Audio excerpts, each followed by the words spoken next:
എന്താ അമ്മേ പ്രശ്നം? എന്തു പറയാനാ? ഇപ്പോഴും കേട്ടു ആ സ്ത്രീയുടെ നാവിന്ന് ചീത്ത. അവര് ചീത്ത വിളിച്ചോ? എന്ന് വെച്ചാ ഒരുമാതിരി കളിയാക്കലും ശകാരവും ഭീഷണിയും. അമ്മയുടെ നാക്കിനെന്താ റെസ്റ്റ് കൊടുത്തിരിക്കായിരുന്നോ? അവരോരോന്ന് പറയുമ്പോ 4 എണ്ണം അങ്ങോട്ട് തിരിച്ചു കൊടുക്കണം. അങ്ങനെയൊന്നും പറയാൻ പറ്റില്ലടാ. ആ സ്ത്രീ കയറി വന്നതോടെ പല അർത്ഥത്തിലും നമ്മളിവിടെ ഒറ്റപ്പെട്ടിരിക്ക. അവരിപ്പോ എന്തു പറഞ്ഞാലും പ്രതാപനൊന്നും മിണ്ടുന്നില്ല. അവനാളാകെ മാറിന്നാ തോന്നുന്നേ. ആ ശേഖരനാങ്ങളെയും ഭാര്യയും അല്ലെങ്കിൽ അമ്മയ്ക്കെതിരാണല്ലോ. അവരെതിരാവുന്നതിന് കാരണം വേറെയാ.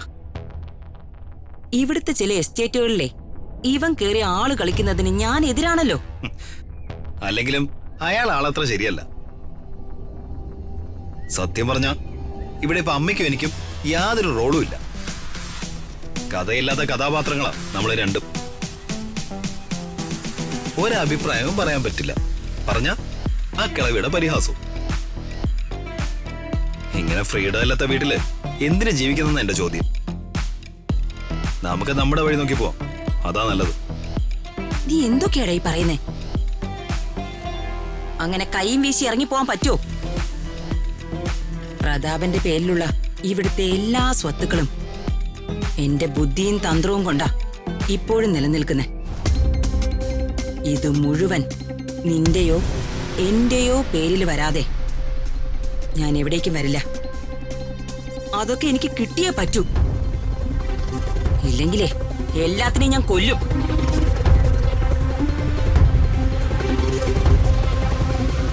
അല്ല, ഇപ്പൊ അവിടെ എന്തായിരുന്നു ഹോളിൽ ഡിസ്കഷൻ? അതാ എന്റെ അടുത്ത ടെൻഷൻ. എന്താ അമ്മേ?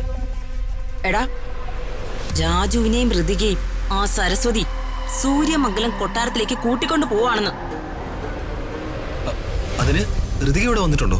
ഇല്ല, അവളെ വിളിക്കാനേ സരസ്വതി രാജുവിനെ അയച്ചിരിക്കുക.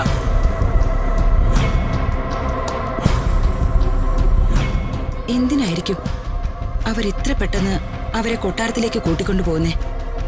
അവരെ കൂട്ടിക്കൊണ്ട് പോട്ടെ അമ്മേ. അതിന് അമ്മ എങ്ങനെ വീടാവുന്ന എന്തിനാ? ഞാൻ വറീഡാവുന്നതിനെ ചില കാരണങ്ങളുണ്ടടാ. എന്ത് കാരണം? അതൊന്നും നീ അറിയാൻ സമയമായിട്ടില്ല.